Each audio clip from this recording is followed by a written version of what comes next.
পয়গম্বর আরবি সাল্লাল্লাহু আলাইহি ওয়া আলিহি ওয়াসাল্লাম ইরশাদ করেন, দুনিয়ার উম্মতেরা সাবধান, তোমরা প্রত্যেকেই দায়িত্বশীল, দায়িত্বের অবহেলার কারণে আল্লাহ দরবারে দাঁড়ায় জবাবদিহিতার কাজ করায় জবাব দিতে হবে। সাহাবী দাঁড়ায় গেলেন, ও পয়গম্বর বুঝায় দেন কে কিভাবে কার দায়িত্বশীল। রহমতে আলম নবী বলেন, তোমার অধীনস্থ যারা তুমি তাদের দায়িত্বশীল হয়ে আছো, স্বামীর ভূমিকায় আছো, স্ত্রী তোমার অধীনস্থ, বাবার ভূমিকায় আছো, সন্তান তোমার অধীনে আছে, তুমি সন্তানের দায়িত্বশীল। মসজিদের ইমামতির মুসাল্লায় মিম্বরে দাঁড়িয়ে আছো, মসজিদের মহল্লার মুসল্লি তুমি দায়িত্বশীল। এলাকার কমিশনার, এলাকার এমপি মন্ত্রীর চেয়ার নিয়ে বসে আছো, এলাকার মানুষের তুমি দায়িত্বশীল। উলামায়ে হযরত যে এলাকায় বসবাস করবেন, উম্মতের ঈমান বাঁচানোর দায়িত্বশীল। বান্দা তোমার হাত দিলাম, অকাজে দেই নাই, দুটো চক্ষু দান করেছি, আমি অনর্থক বানাই নাই, আমি জবান দিলাম, এই জবানটা মায়ের গর্ভে থাকাকালীন নাপাক রক্ত দিয়ে নাপাক করি নাই। আমি আল্লাহ জবান কেন দিছি? করায় গন্ডায় হিসাব নিব রে বান্দা। আমি আল্লাহ হাত কেন দিয়েছি? হিসাব নিব করায় গন্ডায়। হাতটা সঠিক জায়গায় ব্যবহার করেছো কিনা? এই হাতটা দিয়া বান্দা কোরআনের উপরে আঙ্গুল টেনে টেনে কোরআন পড়েছো কিনা হিসাব নেওয়া হবে, নাকি আঙ্গুল দিয়া ফেসবুকের গজবে চরমনের বীরের বিরুদ্ধে লিখেছো, হাটাজারিরে গালি দিয়েছো, কওমি মাদ্রাসার বিরুদ্ধে লিখেছো, আলেম ওলামাদের বিরুদ্ধে গীবত শিকায়ত করেছো। দুনিয়াতে আদালতে যখন মামলা হয়ে যায়, সাক্ষী ছাড়া বিচারক যেমন ফয়সালা দেয় না, কিয়ামতের ময়দানে আমার আল্লাহ রাব্বুল আলামিন বান্দা হিসাবের কাজ করায় দাঁড়ায় যখন হিসাব দিবেন, ফলাফল ঘোষণার বেলায় সাক্ষী সামনে পেশ করায় আল্লাহ পাক প্রত্যেক বান্দার ফয়সালা করবেন। জান্নাতীরা জান্নাতে যাও, জাহান্নামীরা জাহান্নামে যাও। এই তোমার সাক্ষী পেশারে থাকবে। যত সাক্ষী তোমার হবে, এর মধ্যে তোমার অঙ্গ প্রত্যঙ্গ মূল সাক্ষীরা সাক্ষী দিয়া বলবে, আল-ইয়াওমা নাখতিমু আলা আফওয়াহিহিম ওয়া তুকাল্লিমুনা আইদিহিম ওয়া তাশহাদু আরজুলুহুম বিমা কানু ইয়াকসিবুন। দস্তগু ইয়াদ মানচুনি দুজদিদাম লবগু ইয়াদ মানচুনি বুসিদা। হাত কথা বলবে, জবান কথা বলবে, চোখ কথা বলবে, কান কথা বলবে। আল্লাহ পাক বলেন, রে বান্দা, আমি আল্লাহ তোমার শরীরের মধ্যে একটা প্রাণ পাখি দিলাম, যার নাম রূহ। এই রূহটা যখন থাকে না, তখন হাফিজুর রহমান থাকে না, বলে তার লাশ।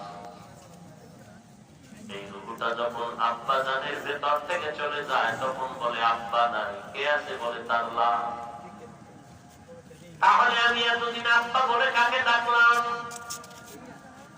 সে আব্বাকে তো চিনলামই না। গতকাল যাকে আব্বা বলে দেখেছি, তার হাত পা কর্ণ নাসিকা চেহারা বডি সব ঠিক আছে, সেই বডি আজও আছে, কেন বলি এটা আব্বা না? গতকালকের বডি দেখিয়ে তাকে আব্বা বলে ডাকলাম, এখন বলি এটা আব্বা না। বলে কে? বলে আব্বার লাশ, আব্বা নাই। তাহলে তোমার বাবা কই? তুমি এখনো পর্যন্ত আসল বাবারে চিনতে পারো নাই। আসল বাবারে যদি চিনতি, আসল মালিক আল্লাহকেও চিনে ফেলতি। আউলিয়ায়ে কেরামের জন্য বলেন, মান আরাফা নাফসাহু ফাকাদ আরাফা রাব্বা। পারে, সে রবেরও চিনতে পারে। আসলে আমি আমাকেই তো চিনি নাই, যে কারণে আমার রবেরও আমি চিনি না। আমরা পরিচয় দেই নকল। পরিচয় কেমন বলে, আমাকে চিনেননি বলে না। এই লোক তো 13 বার হজ করেছে, 10 তালা মসজিদ করেছে, এর চিনেন না মানি? 3 চিল্লার সাথী চরমনাই 40 বছর দৌড়ায়। বলে বাবা, এটা তোমার আসল পরিচয় না, এটা সব নকল পরিচয়, হিংস্র আক্রমণের পরিচয়, হিংসত্ব মনোভাবের পরিচয়। বলে কেমন? বলে তুই অমুক দলের নেতা, আমি ওই দলের নেতা। তুই 5 তালা মসজিদ বানাইছো, আমি 7 তালা মসজিদের সভাপতি। আল্লাহ পাক বলেন, বান্দা সব পরিচয় বন্ধ করে দাও, এমন একটা ব্যানার দিয়ে তোমরা পরিচয় নাও, সেই ব্যানারের মধ্যে কোনো হিংসা থাকবে না। ওই পরিচয়টা কি? ওয়ামান আহসানু কাওলাম মিম্মান দাআ ইলাল্লাহ ওয়া আমিলা সালিহান ওয়া ক্বালা ইন্নানী মিনাল মুসলিমিন।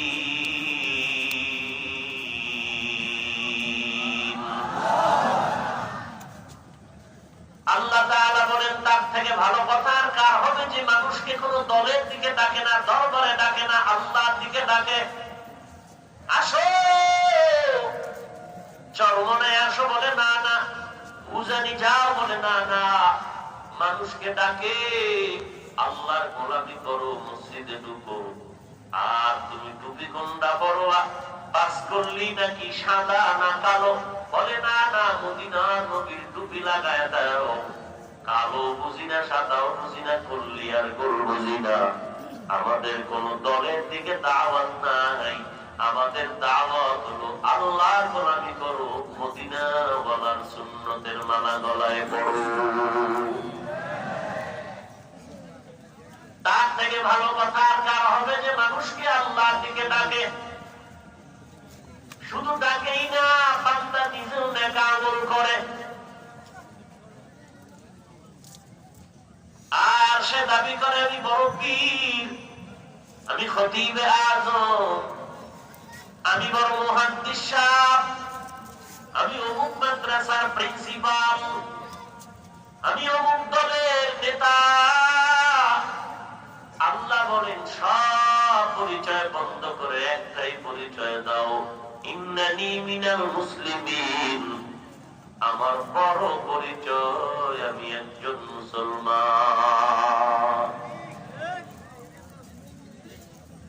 চরমনাই বুঝি না, মুজালি বুঝি না, কওমি আলিয়া বুঝি না, স্কুল আর কলেজ ভার্সিটি বুঝি না, আওয়ামী লীগ বিএনপি বুঝি না, পরিচয় সবার একটাই হবে, মুসলমান। আওয়ামী লীগের ভাই, বলো তুমি মুসলমান কিনা? হ্যাঁ মুসলমান। বিএনপি করনেওয়ালা মুসলমান নি? বলে হ্যাঁ আমি মুসলমান। তাবলীগওয়ালা ভাই মুসলমান? বলে হ্যাঁ। চরমনাই উজানি মুসলমান? বলেন হ্যাঁ। সারসিনার মুরিদ দাবিদার মুসলমান নি? বলে হ্যাঁ। বলে সব পরিচয় বন্ধ করে দাও, মুসলমানের পরিচয় এত কঠিন। আল্লাহর নবী বলেন, এক মুসলমান আর এক মুসলমানের ভাই। আমরা মুসলমানের ব্যানারে সব ভাই ভাই, কারো সাথে কোনো হিংসা নাই। আছে কোনো হিংসা? অন্য পরিচয় দিলেই হিংসা ঢুকে যাবে।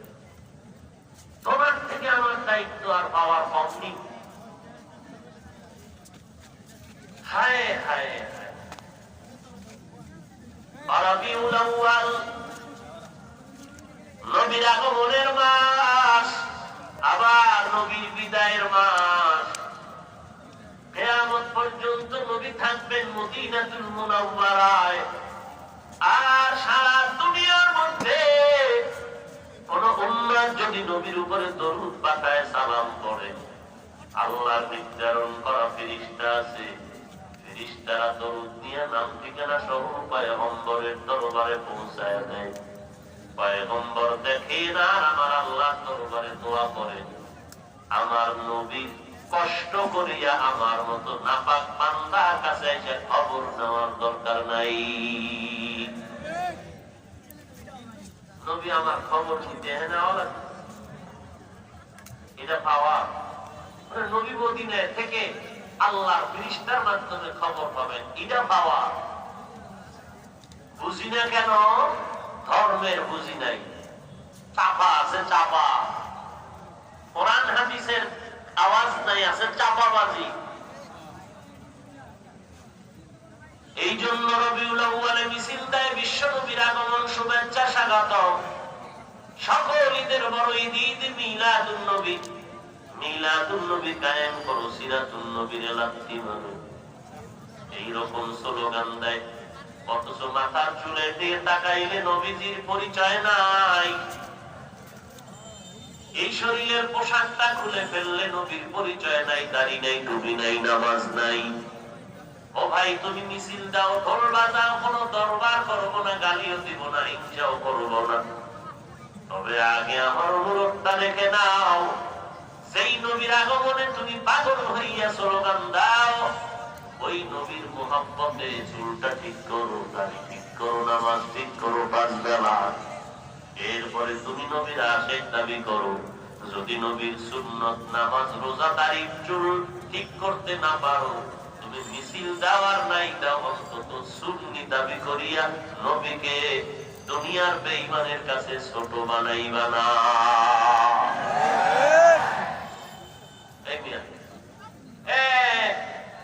দলের লোক একটা মারাত্মক অন্যায় করছে, এটা মানুষে জানার পরেই দলের নেতারা পায় আমগো দল থেকে বহিষ্কার। কেন কয়?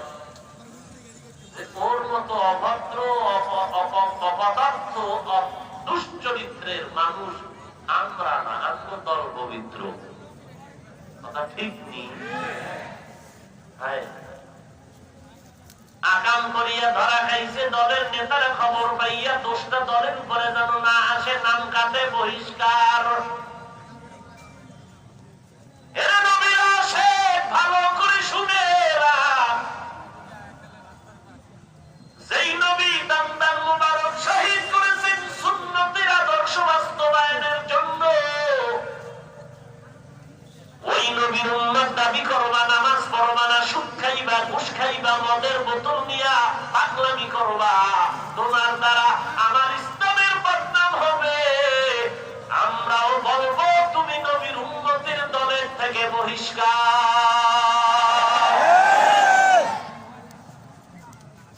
কারণ তোমার মতো নাপাক ইসলাম ধর্ম না। তোমার দ্বারা ইসলামের বদনাম হয়, বাদ দাও। আর নাইলে চোরের মতো থাকো, যে আমি নবীরে মানি না, আমি চোর, নামাজ পড়ি না, আমি চোর। গোপনে গোপনে থাকবি, চিৎকার দিবি না। আর চিল্লায় যদি বুক ফুলাইয়া কথা বলতে চাও, আমার নবীর সুন্নতের মালা গলায় লাগায় চিৎকার দিবি। কোন বেঈমান সামনে দাঁড়াবার সাহস নাই।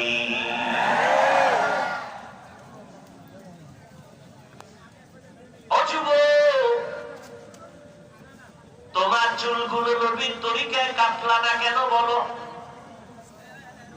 ভিন্ন তরিকায় কেটে তোমার কি পরিমাণ লাভ হয়েছে বলো? সরকার তোমার আলাদা টাকা দেয়, তোমার কলেজের শিক্ষক তোমার কপালে 2টা চুমু দেয়, তোমার আম্মাজান কি দোয়া বাড়ায় দিয়েছে। তাহলে কেন তুমি পাগলামি করেছো?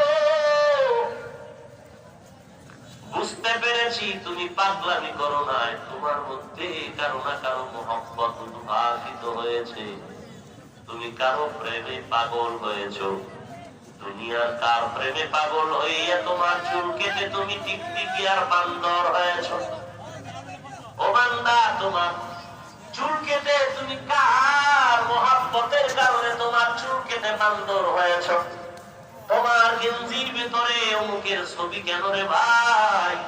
বলে তুমি তার বড় পাগল হয়েছো।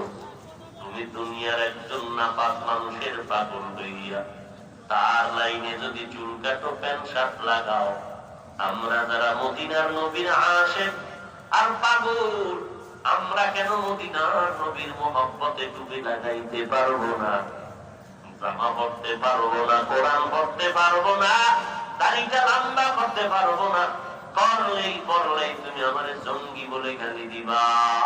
এরে নবীর উম্মতের দল, এটা মুসলমান কখনো মেনে নিতে পারে না।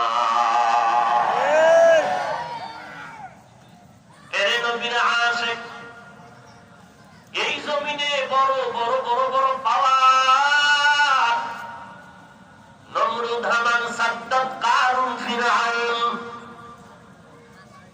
যেই ফিরআউনের পাওয়ারের মতো পাওয়ার দুনিয়াতে আর কারো হবে না। বলেন তো, সেই ফিরআউন কি আল্লাহর ভালো বান্দা? এত পাওয়ার, সেই ফিরআউন আর জমিনের নিচে নাকি উপরে? কোথায়? কথা কয় না। কোটি টাকার মালিক দেখো, অভাব হয় না তোর, গরিবে ঘুমায় আরাম করে মনটা বাহাদুর। ফিরআউনের লাশটা দেখো মিশর জাদু ঘরে, খায় না মাটি পোকা মাছি সবাই ঘৃণা করে। হৃদয়ে থাকিবে যার নম্রতা সদা, রহমত আসিবে সেটা প্রভুর ওয়াদা। বড়র বড়াই থাকলে দিলে রহমত আসবে না, নিজেকে নিজে ছোট মনে করিও সদা। উঁচু জমিন থেকে পানি নিচু জমিনে যায়, তেমনি খোদার রহমত আসে নম্রতার হৃদয়। ভোগবিনাশের বাড়ি গাড়ি পরে রবে সব, ভোগবিনাশের বাড়ি গাড়ি পরে রবে সব। থাকতে সময় স্মরণ করো আল্লাহ আমার রব, থাকতে সময় স্মরণ করো আল্লাহ আমার রব। কে আমাদের রব? কেমন রব? কেমন রব? যেই রব যদি একটু টাকা দিয়ে তাকাইতেন আমি আসতেই পারতাম না। কেমন আমার মায়ার রব, এক ফোঁটা নাপাক পানির থেকে আমাকে আজ কত সম্মান দিয়ে চেয়ারে বসায় দিলেন আমার রব। জমিনের মধ্যে শ্রেষ্ঠ মর্যাদা দিয়েছেন আমার রব, শ্রেষ্ঠ নবীর উম্মত বানিয়েছেন আমার রব, শ্রেষ্ঠ কিতাব কোরআন দিয়েছেন আমাদেরকে আমার রব। জমিনের সব মাখলুকাত গুলো আমাদের গোলাম বানিয়ে দিয়েছেন আমার রব। জবানটা দিয়ে কথা বলার শক্তি দিয়েছেন আমার রব। আমার চেহারা সুন্দর করেছেন আমার রব। কোটি টাকার মালিক বানিয়েছেন আমার রব। এই জন্য বান্দা প্রত্যেক নামাজে প্রত্যেক রাকাতে আল্লাহু আকবার বলে তুই স্বীকার করে নিয়েছো আমার আব্বা বড় না, আম্মা বড় না, নেতা বড় না, নেত্রী বড় না, পীর বড় না, আল্লাহু আকবার আমার বড় বড় আমার আল্লাহ। আল্লাহু আকবার বলিয়া বান্দা তুমি আবার স্বীকৃতি দিতেছো আমার আল্লাহ যেহেতু বড়, সাত আসমান বড় না, জমিন বড় না, সূর্য বড় না, পাহাড় বড় না, গোলাম আদম বড় না, আমার আল্লাহ এতই বড় যার কোনো গান শেষ করা যাবে না। সব বড়র বড় আমার আল্লাহ, অতএব কোনো গান তো বড়র হবে, ছোটর হবে না। আমি আবার স্বীকৃতি দিলাম আলহামদুলিল্লাহি রাব্বিল আলামিন। সব গুণগান প্রশংসা হবে ওই রবের যিনি গোটা জগতের জন্য, আলামিনের জন্য রব। শুধু আমাকেই আল্লাহ রবুবিয়তের চাদর দিয়ে লালন পালন করেন না, নদীর ভিতরে সমুদ্রের ভিতরে নীল তিমি আছে, বড় বড় নীল কালারের নীল তিমি। এক একটা নীল তিমির দৈনিক খানার তালিকা 1000 কেজি চিংড়ি মাছ। আল্লাহ হাজার হাজার নীল তিমিরে রিজিক দিতেছেন, তিনি ওই রব। আল্লাহ পাক একটা সকালবেলা বাসার থেকে গাছের ডালার থেকে দানা দিয়া পাখিটা উড়ে খোলা আকাশে ঘুরে ঘুরে সন্ধ্যাবেলা পেট ভরিয়া বাচ্চার খানা নিয়ে বাসায় যায়। আমার আল্লাহ তো ওই রব, যেই আল্লাহ গর্তের পিপিলিকারে খানা দেয়। আমার আল্লাহ তো ওই রব। আমার আল্লাহ কেমন রব?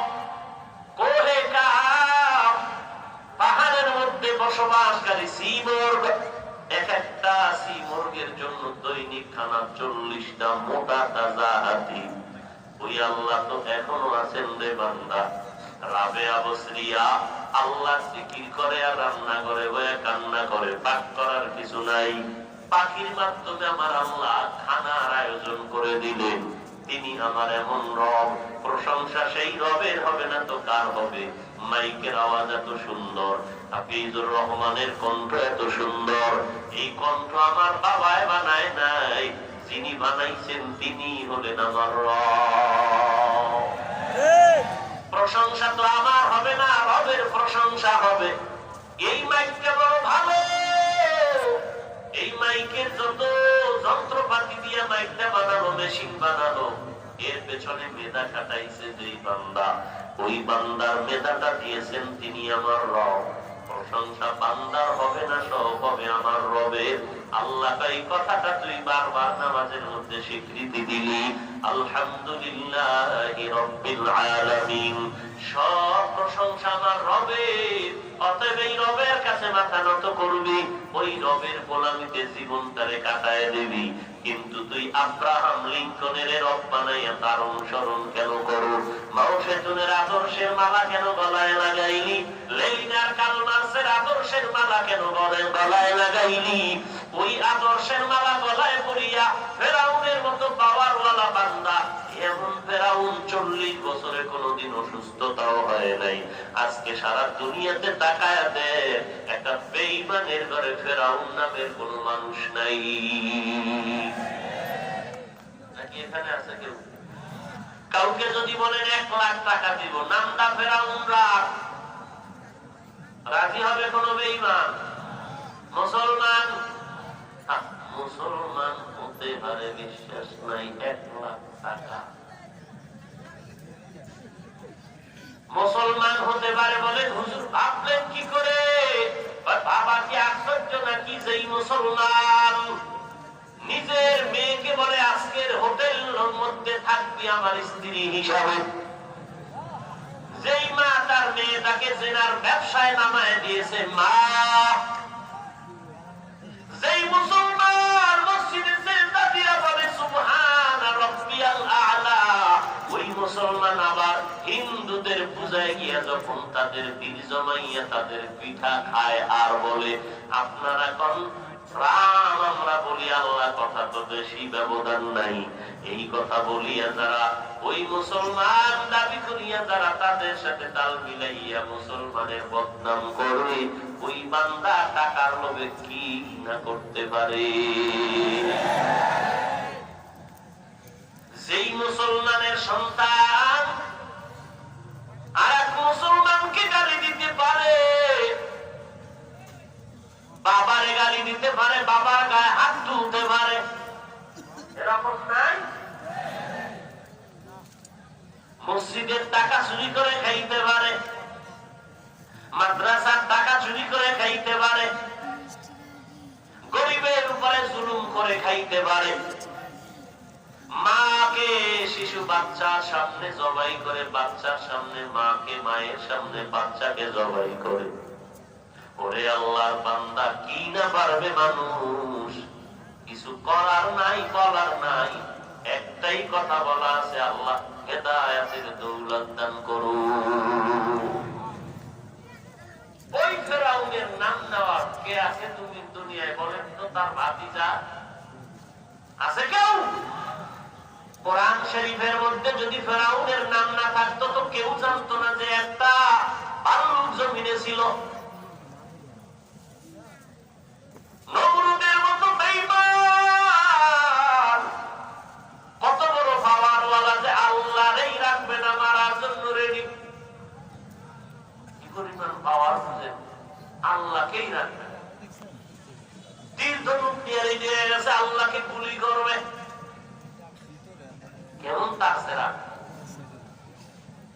আল্লাহ পাক এত বড় বেঈমানের ধ্বংস করার জন্য কি পরিমাণ বাহিনী পাঠাইছেন আসমান থেকে জানেননি? ওই নমরুদের পতন ঘটানোর জন্য কোন র‍্যাব লাগছেনি। কি লেগেছে? অসুস্থ একটি মশা মাথার জায়গা মতো জায়গায় গিয়া বসে ফাঁকে ফাঁকে একটা মিস কল দেয়। চান্দি গরম হয় না। নমরুদের মাথা গরম ঠান্ডা করার কোন মেডিসিন নাই। ভাগ্যের চাকা ঘুরে গেল, জুতা মোবারকের সাথে মোলাকাত, মাথার সাথে জুতার মোলাকাত হওয়া মাত্র ঠাস করে মাথা ঠান্ডা হয়ে গেল। দুনিয়ার কবিরাজের গুল্লিমারি কত মেডিসিন আর হালুয়া খাইলাম, এই মিসকল বন্ধ হলো না। পায়ের জুতায় কি মেডিসিন লাগানো আছে যে মাথায় লাগলেই মাথা ঠান্ডা? এবার কর্মচারীরে কয় বেতন বাড়ায় দেব, জোরে জোরে বাড়ি মারবি, যত জোরে বাড়ি দিবি বেতন বাড়ায় দিব। কিছুদিন পর কর্মচারী কয় আমার খানা ঘুম আছে, গোসল আছে, আমি একা এই কাম কেমনে করবো? আর একজন কর্মচারীরা বেতন দিয়া জুতার বাড়ি বন্ধ করা যাবে না, একজন বন্ধ করলে আর একজন দিতে থাকো। এটা তো বাবা সান কপাল না থাকলে হয় না। এই নমরুদের মতো বেঈমানের নাম আজ দুনিয়াতে নেওয়ার কেউ নাই। বেঈমানের ঘরে নমরুদ নামের কেউ নাই, সাদ্দাত নামের কেউ নাই। ফেরাউনের লাশ এখনো মিশরে পড়ে আছে, ওর নাম নেওয়ার কেউ নাই।